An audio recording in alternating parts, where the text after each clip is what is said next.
Hi எல்லாருக்கும் வணக்கம். எல்லோரும் எப்படி இருக்கீங்க? நாங்கள் நல்லாயிருக்கோம். இன்றைக்கி எங்கள் வீட்டில் சண்டே ஸ்பெஷல் பார்த்திங்கன்னா சிக்கன் பிரியாணி. சிக்கன் பிரியாணி அப்படின்னு சொல்லிட்டு மெதுவாக சொல்கிறேன். சிக்கன் பிரியாணி அப்படின்னு சொல்லி சத்தமாக சொல்லலாம். ஆமாம், ஏன்னா பிரியாணினாலே எல்லாத்துக்குமே இஷ்டம் தானே.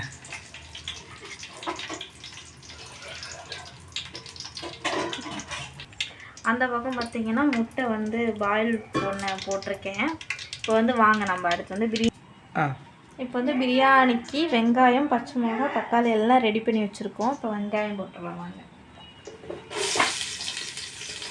பிரியாணி பாத்திரம் எங்கள் வீட்டில் இருக்குது. ஸோ அதனால் அம்மா வீட்டில் இந்த பாத்திரம் தான் இருந்துச்சு. சரி இப்படியே செய்வோம், எதில் செஞ்சால் என்ன, நமக்கு தேவை சாப்பிட பிரியாணி. அதனால் இப்போ வெங்காயம் நல்லா வதங்கணும். வெங்காயம் நல்லா அந்த எண்ணெய் பிரிஞ்சு வர வரைக்கும் வெங்காயம் நல்லா வதங்கணும். நான் இப்படி தான் செய்வேன், நீங்கள் எப்படி செய்வீங்கன்னு கமெண்ட் பண்ணுங்கள் மறக்காமல். பிரியாணி ஆனால் செம்ம சூப்பராக வரும். அதனால தான் எங்கள் வீட்டில் பிரியாணியே கேட்டுட்ருக்காரு. அந்த வெங்காயம் நல்லா வணங்கணும். வணங்குனா அதுக்கப்புறம் இஞ்சி பூண்டு பேஸ்ட்டு போடணும்.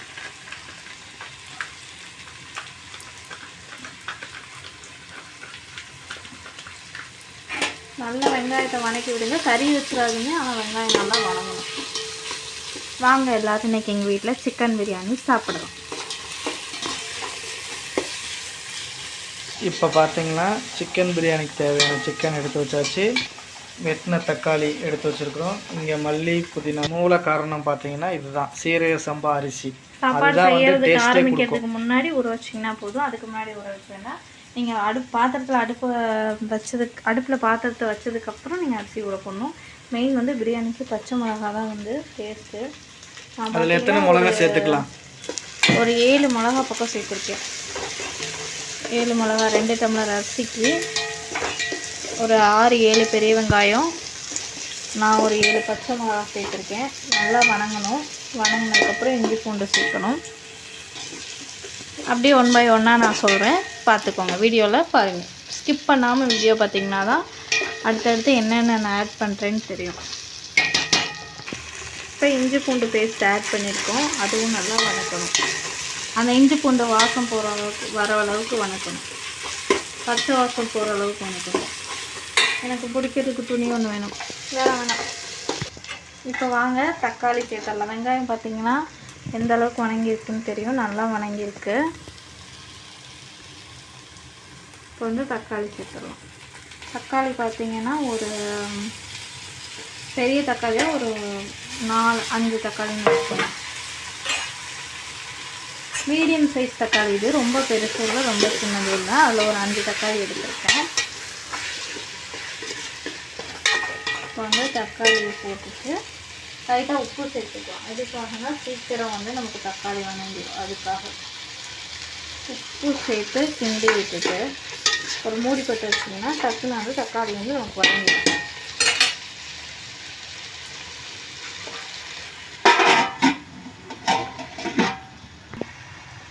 இன்றைக்கி எங்கள் வீட்டில் chicken biryani plus boil egg. உங்கள் வீட்டில் இன்றைக்கி என்னென்ன ஸ்பெஷல் அப்படின்றத மறக்காமல் கமெண்டில் சொல்லுங்கள். ஏன் சிம்பிளாக முடிச்சிட்டோன்னா போதும். இன்றைக்கி சிக்கன் கிரேவி, மீன் இதெல்லாம் சாப்பிட்ணுன்னு தோணல, பிரியாணி மட்டும் சாப்பிட்ணும் அப்படின்னு கேட்டாங்க. அதனால் இன்றைக்கி சிக்கன் பிரியாணி பாயில் எக் மட்டும் வச்சு சாப்பிட போகிறோம்.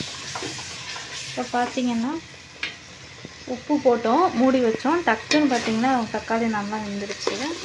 இதுக்காக தான் லைட்டாக உப்பு சேர்த்துட்டு மூடி வைக்கணும் அப்படின்னு சொல்கிறது. இந்த ஸ்டேஜில் இப்போ நம்ம என்ன பண்ணோம்னா புதினா, கொத்தமல்லி இதெல்லாமே ஃப்ரெஷ்ஷாக நம்ம செடியில் பறிச்சது. ஐ மீன் நம்ம வச்சோம் இல்லையா மாடி தோட்டம், அதில் பறிச்சது. அதை அப்படியே சேர்த்துட்டு புதினா, கொத்தமல்லி உங்களுக்கு எவ்வளோ தேவையோ அந்தளவுக்கு போட்டுக்கோங்க. இது நிறையா இருக்குது. ஒரு சிலர் கம்மியாக போடணும், ஒரு சிலர் நிறைய போடுவாங்க. நாங்கள் எப்பயுமே கொஞ்சம் அதிகமாக தான் போடுவோம். ஏன்னா அந்த ஸ்மெல் நல்லாயிருக்கும், அதுக்காக. இப்போ மசாலாஸ்லாம் சேர்த்துடலாம்.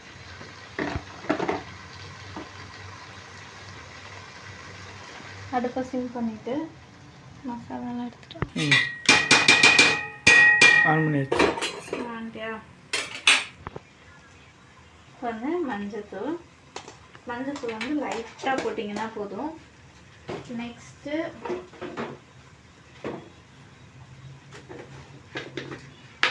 தனி மிளகாய் தூள் காரத்துக்கு ஏற்ப. ஆல்ரெடி நான் ஒரு 7 பச்சை மிளகாய் போட்டிருக்கேன், அதுக்கு தகுந்த மாதிரி மிளகாய்த்தூள். நெக்ஸ்ட்டு வந்து மல்லித்தூள் போடலாம். மல்லித்தூள் வந்து ஒரு 1 2 3, ஏன்னா இது சின்ன ஸ்பூன் அதனால் நான் 4 ஸ்பூன் போட்டிருக்கேன். அவங்கவுங்களுக்கு ஒரு அளவு இருக்கும், அந்த அளவுக்கு சேர்த்துக்கோங்க. அப்புறம் திண்டுக்கல் பிரியாணி மசாலா நம்ம இப்போ சேர்க்க போகிறோம், ஆச்சியோடது. இது நல்ல ஃப்ளேவர் கொடுக்குது, ட்ரை பண்ணி பாருங்கள். இந்த பிரியாணி மசாலா வந்து பெஸ்ட்டு சொல்லலாம், நல்ல ஃப்ளேவர் கொடுக்குது. அதாவது திண்டுக்கல் தலைப்பாக்கட்டு பிரியாணி சாப்பிட்லன்னா கூட அந்த ஆச்சி மசாலா செஞ்சதை நம்ம சாப்பிட்டு அதோட இதை குறைய தீர்த்துக்கலாம் இல்லையா? ஸ்டார்ட். பிரியாணியோட ஸ்பைசஸ்லாம் போட்டு ரெடி பண்ணி வச்சுருக்கேன் வீட்டு மசாலா. இது வந்து அப்படி லைட்டாக அது என்ன பிரியாணி பேஸ்ட்டுன்னு சொல்லலாம் இல்லையா? பிரியாணி மசாலா தான், பேஸ்ட்டாக. நெக்ஸ்ட்டு சும்மா லைட்டாக வந்து நம்ம கடையில் கரம் மசாலா, கறி மசாலா பொடி லைட்டாக. அப்புறம் சால்ட்டு, எனக்கு அளவு தெரியும் அதனால் நான் போடுறேன், உங்களுக்கு தெரிஞ்ச அளவுக்கு நீங்கள் போடுங்க. ஏன்னா ரெகுலராக சமைக்கிறதுனால இல்லையா? தயிர் வந்து ஆட் பண்ணிக்கலாம். இப்போ இந்த ஸ்டேஜில் எல்லா மசாலாவும் நம்ம போட்டோம். இப்போ வந்து இதை வந்து மிக்ஸ் பண்ணிக்கலாம்.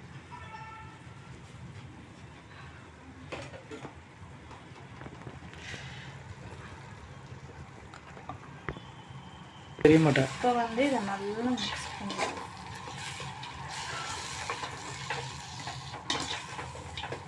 இங்கே ஒருத்தர் நின்று நல்லா வந்து அப்படியே ஸ்மெல்ல வாசம் பிடிச்சிட்டு இருக்கு.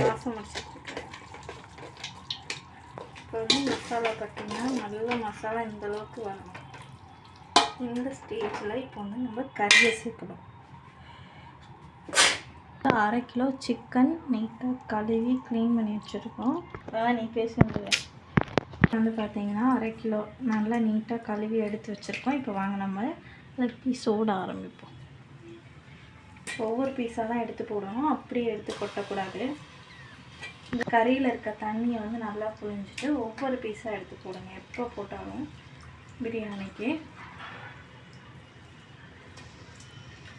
ஏன்னா வந்து இதில் இருக்க தண்ணியும் சேர்ந்துருச்சுன்னா அப்போ நம்ம பிரியாணிக்கு அளவு தண்ணி எடுக்கிறோம்ல, அதனால் வந்து எக்ஸ்ட்ரா ஆகிடும், பிரியாணி குழஞ்ச மாதிரி ஆகிடும். அதனால் வந்து கறி வந்து நல்லா புழிஞ்சிட்டு போடுங்க, ஒவ்வொரு பீஸாக எடுத்து போடுங்க.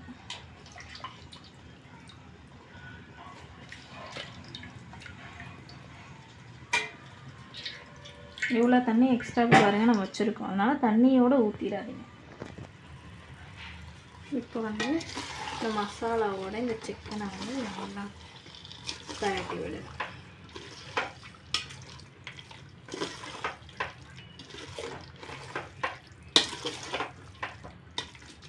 கண்டிப்பாக வந்து யாரெல்லாம் திண்டுக்கல் பிரியாணி மசாலா ட்ரை பண்ணியிருக்கீங்கன்னு கமெண்டில் போடுங்க. எங்களுக்கு அந்த ஃப்ளேவரும் அந்த டேஸ்ட்டும் ரொம்ப பிடிக்கும்.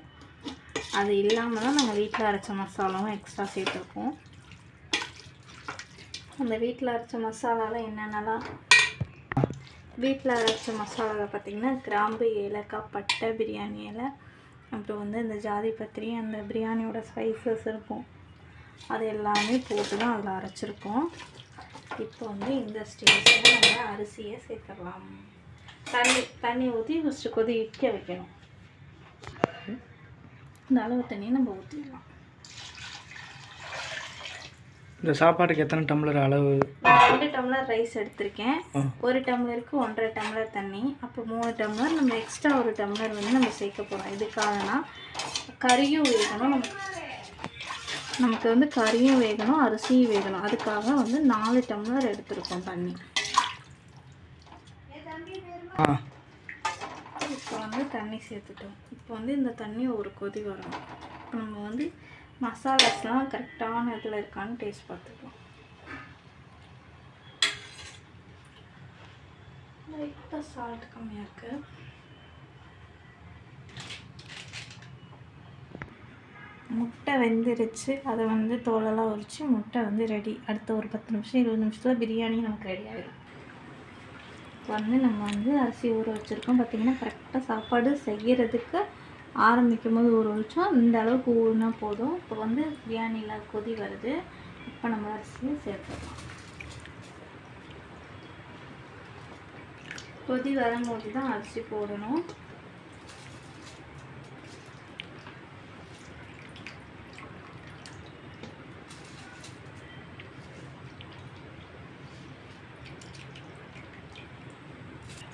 குக்கரில் தான் மோஸ்ட்லி செய்வோம்.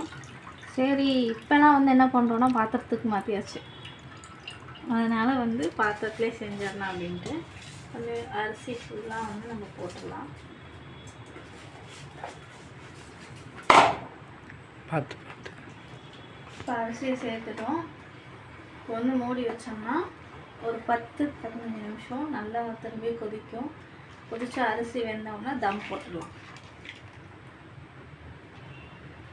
இப்போ மூடி வச்சிடலாம். அந்த பக்கம் பார்த்தீங்கன்னா இப்போ அவர் டீ வைக்க போகிறார்.